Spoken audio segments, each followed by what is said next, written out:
Bonjour Samuel, bonjour Julie, bonjour Pablo, bonjour tous les enfants. Une histoire d'animaux, ça vous dit? Et plus particulièrement de renards, de deux renards exactement, deux renards qui vivent ensemble et qui sont pourtant très différents l'un de l'autre. Bon, un peu comme deux frères, deux sœurs, ou frères et sœurs ne sont pas obligés de se ressembler complètement, n'est-ce pas? Un renard peureux, un renard courageux. Renard et renard.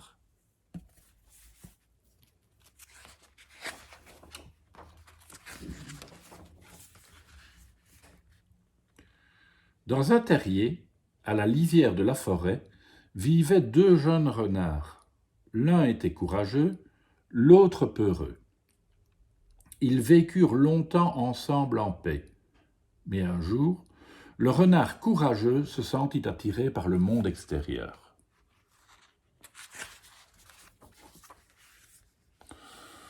J'en ai assez de ce terrier, dit-il au renard peureux.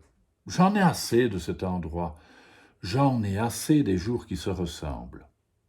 Je voudrais découvrir le monde. Viens avec moi. Non, dit le renard peureux, je préfère rester à la maison. Le renard courageux se moqua de lui et le traita de lièvre. C'était la pire chose qu'un renard puisse dire à un autre renard.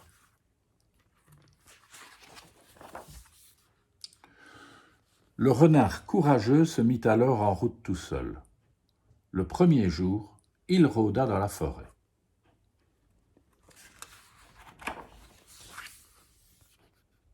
Le deuxième jour, il chassa un petit lièvre.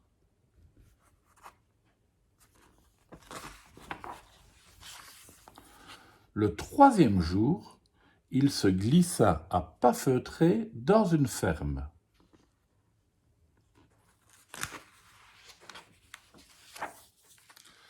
Le quatrième jour, il dévora deux poules caquetantes.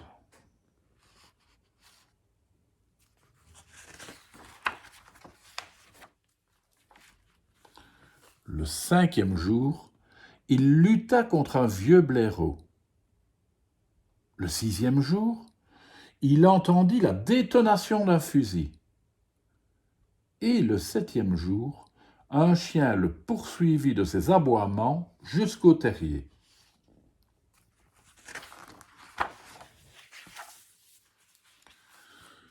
Pendant ce temps, le renard peureux était resté seul chez lui.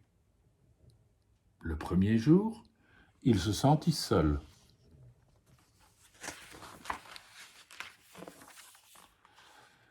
Le deuxième jour, il commença à creuser une nouvelle sortie.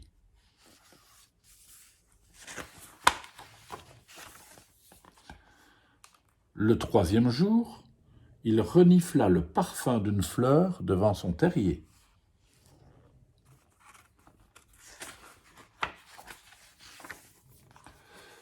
Le quatrième jour, il tenta d'attraper un papillon multicolore.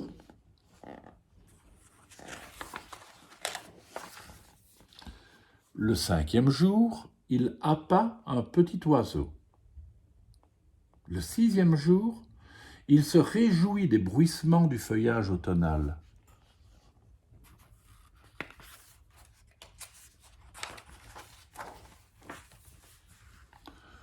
Enfin, le septième jour, la nouvelle sortie achevée, il s'installa confortablement dans son terrier.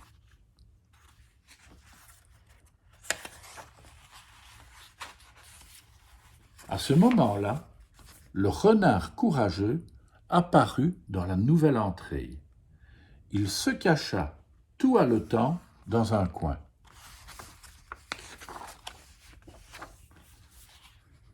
Il tremblait de tout son corps et saignait du nez. Quand il se fut un peu calmé, il remarqua qu'il se trouvait dans l'ancien terrier. La nouvelle sortie lui avait sauvé la vie. Le renard peureux se réjouit que le renard courageux eût retrouvé le chemin du retour.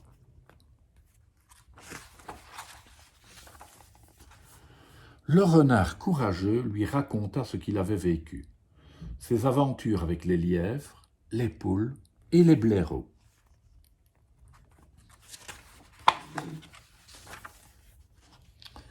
Il lui parla des détonations des fusils et des aboiements des chiens.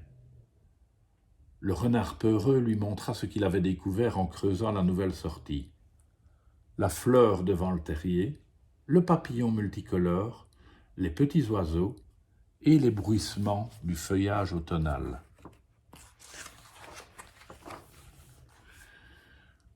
Le renard courageux était tout étonné. Il avait honte d'avoir traité le renard peureux de lièvre. Mais tu te trompes si tu crois que le renard courageux est resté chez lui. De temps en temps, il se sentait attiré par le monde et rien ni personne ne pouvait le retenir.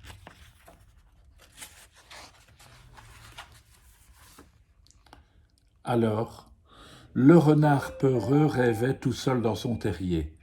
Il rêvait de lièvres, de poules et de blaireaux, de détonations de fusils et d'aboiements de chiens. Et au loin, le renard courageux se languissait d'une fleur, d'un papillon multicolore, des petits oiseaux et des bruissements du feuillage automnal. Mais par-dessus tout, il s'ennuyait du renard peureux qui l'attendait dans leur terrier. Voilà les enfants, avec l'aspirateur qui est venu faire un petit tour. À demain pour une autre histoire.